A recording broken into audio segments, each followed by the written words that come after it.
In IELTS speaking part 2, a very important phase is that when you are given a cue card and you have to utilize the given 1 minute. So how you can prepare the cue card in just 1 minute.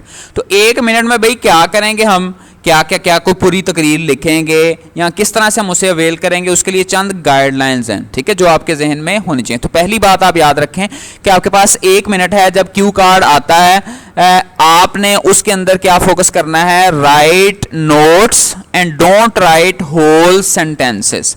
तो यानी I would like to describe my grandmother, अब पूरा नहीं है इसको आपने लिखना, उसका क्या सिंपल ग्रैंड मदर लिख दें।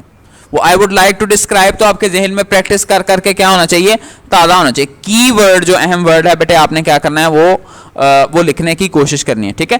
डोंट राइट होल सेंटेंसेस, तो वहां पे आप नोट्स जो है वो यानी एक आधा लफ्ज आप लिख सकते हैं, पूरा सेंटेंस आपने नहीं लिखना, ठीक है। दूसरा बहुत अहम है वो है right the points in a list and in order.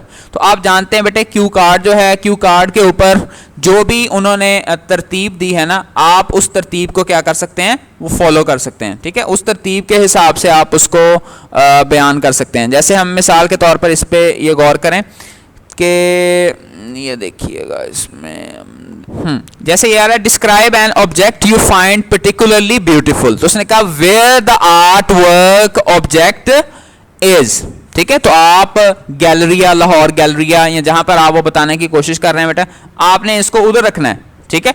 How it was made, ठीक है, वो क्या किस चीज की कोई पेंटिंग बनी हुई है, हाथ की है, इंग्रेविंग है या कोई शो पीस है, क्या है वो, व्हाट इट लुक्स लाइक, ठीक है, awesome, wonderful, and explain why you find it particularly beautiful, और क्यों आपको वो चीज अच्छी लगी, ठीक है। तो जो हिस्टोरिकल इंपॉर्टेंस, इस तरह के आप अल्फाज जो हैं बेटे इसमें इस्तेमाल कर सकते हैं, ठीक है। तो आपने अब फिर इसमें जो तरतीब दी गई है, आप पहले इसी तरह से जैसे 1 2 3 4 नहीं लिखा हुआ, आप भी 1 2 3 4 तो ना लिखें क्योंकि इतना टाइम नहीं, ये भी आपके सेकंड्स आया होंगे, लेकिन आप यानी एक लाइन ऊपर वाली में कुछ लिखें, फिर दूसरी में लिखें, फिर तीसरी में लिखें। फिर आपको ये नहीं जानना पड़ेगा कि जो पहला लफ्ज लिखा है उसका ताल्लुक किस सवाल के साथ है, ठीक है।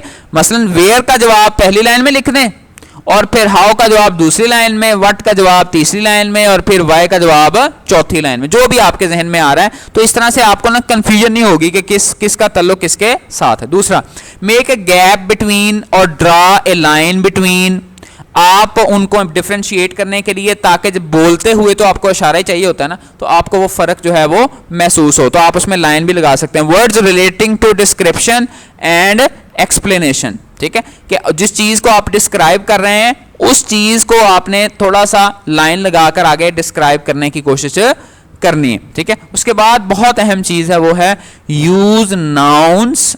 जैसे अभी हमने ग्रैंड मदर की बात की, तो ग्रैंड मदर क्या है, नाउन है, ठीक है।